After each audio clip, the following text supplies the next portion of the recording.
नमस्कार। आज की हमारी चर्चा का विषय है कि पुनर्जन्म यदि सत्य है तो उसकी याद क्यों नहीं होती है हमें। इस विषय पर हम चर्चा करेंगे। वस्तुतः पुनर्जन्म वैज्ञानिक तथ्य है और इसे बुद्धि और विवेक से पूरी तरह से सिद्ध भी किया जा सकता है। किसी चीज का कारण यदि दिखाई नहीं पड़ता है तो इसका मतलब यह नहीं है कि उसका कारण होता ही नहीं है।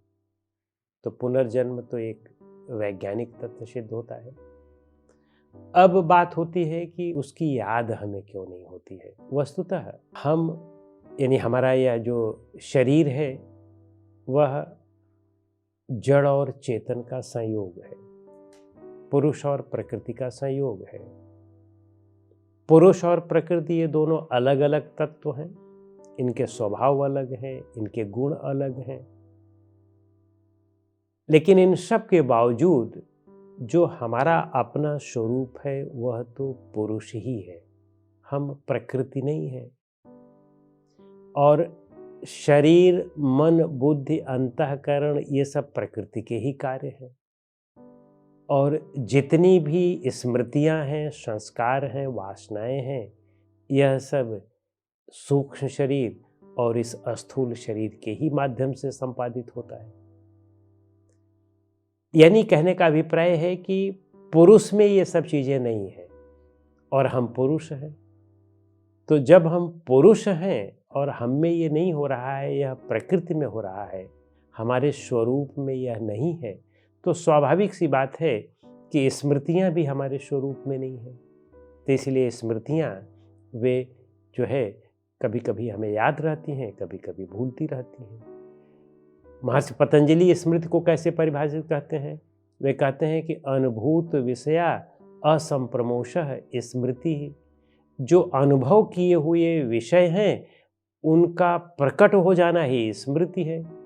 तो जब हम किसी चीज को बार बार दोहराते रहते हैं मन में, चित्त में, तो उनकी स्मृति बनी रहती है। जहां हम उनको दोहराना छोड़ देते हैं उनकी स्मृति लुप्त हो जाती है। लेकिन इसका यह मतलब नहीं है कि उसकी स्मृति अंतःकरण पर नहीं रहती है। हाँ, वह हमारे सामने नहीं आती है तो हम भूल जाते हैं उसको। तो स्मृति के मूलतः 3 कारण होते हैं। पहला सहचारी है, और दूसरा समान धर्मी है, और तीसरा विरुद्ध धर्मी है। जैसे सहचारी का मतलब कि जैसे हम पार्क में जाते हैं वॉक करने, मान लें, वहां देखते हैं कि 2 लोग रोज आते हैं, साथ में वॉक करते हैं, और महीनों से हम उनको देख रहे हैं कि मान लो 2 लोग आ रहे हैं साथ में। मान लो आप उनका नाम रख देते हैं राम और श्याम। तो राम और श्याम को आप देखते हैं कि रोज पार्क में आते हैं वॉक करने। अब आपने एक दिन देखा कि एक व्यक्ति है और एक नहीं है, तो आपको बस तुरंत उस दूसरे व्यक्ति की याद आ जाएगी। यह जो है सहचारी स्मृति हो गई। समान धर्मी कि जैसे आपने देखा कहीं कि एक साइकिल वाला दूसरी साइकिल से लड़ गया। अब आपको उस स्थिति में वह भी याद आ सकता है कि कभी आपने ट्रेन देखा हो कि ट्रेन लड़ी रही हो तो ट्रेन के लड़ने की याद आ जाएगी, या कभी कार कहीं लड़ी रही हो तो उसकी याद आ जाएगी। तो इस तरह से समान धर्मी भी चीज़ें होती हैं, विरुद्ध धर्मी भी चीज़ें होती हैं। किसी निर्बल को आपने देखा तो सबल की याद आ गई, किसी निर्दयी को देखा तो दयावान की याद आ गई। तो इस तरह की भी चीज़ें होती हैं, लेकिन वास्तव में ये हमारे स्वरूप में नहीं है। जब स्वरूप में नहीं है तो उनकी विस्मृति स्वाभाविक सी बात है। कल आपने दोपहर में क्या खाया था, कोई ज़रूरी नहीं कि आपको याद हो। और 25 साल पहले आपने क्या खाया था, मान लो आपकी 30 साल की उम्र है, 25 साल पहले आपने उस दिन उस समय क्या खाया था आपको याद नहीं होगा।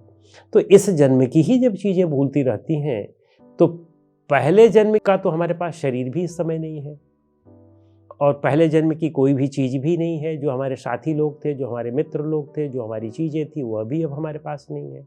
अब दूसरी चीज़ें हो गई हैं, तो उनका याद रहना कैसे संभव है? लेकिन इसका यह मतलब नहीं है कि वह हमारे संस्कार में नहीं है, चित्त में नहीं है। वे हैं, लेकिन वे स्मृति में नहीं आ सकती हैं। और स्मृति और संस्कार का बहुत गहरा नाता है। हमारे यहाँ पतंजलि योग सूत्र में भी कहा गया है कि स्मृति संस्कार्योर एक रूपत्वात्, स्मृति और संस्कार एक रूप ही है, एक दूसरे से ही उनका निर्माण हुआ है। स्मृति से संस्कार बनते हैं और संस्कार से फिर स्मृति और प्रबल होती है। जैसे सूक्ष्म शरीर से स्थूल शरीर बनता है और स्थूल शरीर से सूक्ष्म शरीर बनता है, बिना एक दूसरे के एक दूसरा नहीं बन पाएगा। तो इस तरह से कहने का अभिप्राय है कि स्मृति जो है वह धीरे धीरे किसी भी चीज़ की हो कम होती जाती है और एक दिन समाप्त भी हो जाती है और कोई नई स्मृति भी बन जाती है। तो स्मृतियाँ जो है वे आती जाती रहती हैं, वे हमारे स्वरूप में नहीं है। इस वजह से स्मृति हमेशा हमें इसी जन्म की नहीं याद रहती है। तो हमें पिछले जन्म की स्मृति कैसे याद रखेगी? उस समय का तो कोई आधार ही हमारे पास नहीं होता है, न समानधर्मी उस समय के होते हैं, न सहचारी होते हैं, न विरुद्ध धर्म की चीज़ें होती हैं, तो कैसे याद रहेंगी? तो इसीलिए नहीं याद रहता है। लेकिन इसका यह मतलब नहीं है कि जो है पुनर्जन्म होता ही नहीं है। और दूसरा, जैसे भगवान बुद्ध को देखें, उनके यहाँ ये कहा गया है, बुद्ध आगमों में आता है, उनके 547 कहते हैं कि उनको पूर्व जन्म की बातें याद थी, 547 पूर्व जन्म याद थे। लेकिन वास्तव में ऐसा नहीं है। ये तो लोगों को समझाने के लिए लिख दिया जाता है कि हाँ, ऐसे ऐसे हुए और ऐसे ऐसे जन्म हमारे हुए और उसमें दुख हुआ और उन दुख को दूर करने के लिए हमने प्रयास किया, वे प्रयास व्यर्थ गए, तो फिर हम अपनी ओर मुड़े और फिर धीरे धीरे जब अपनी ओर मुड़े तो हम मुक्त हो गए। अब हम जन्म और मृत्यु की प्रक्रिया से मुक्त हो गए। तो यह वैराग्य दिलाने के लिए, लोगों को समझाने के लिए चीज़ें कर दी जाती हैं। लेकिन तथ्यतः हमें पूरी तरह से ये बात नहीं याद हो सकती है कि हम कहाँ जन्म लिए थे, कब जन्म लिए थे, कैसे जन्म लिए थे, क्या रूप रंग था, क्या आकार था, यह बिल्कुल नहीं याद हो सकता था। और ये अगर ये ग्रंथों में लिखी है और इस तरह का अंधविश्वास फैलाया जा रहा है तो यह गलत है। लेकिन इसका यह मतलब नहीं है कि पूर्व जन्म नहीं होता है। नमस्कार।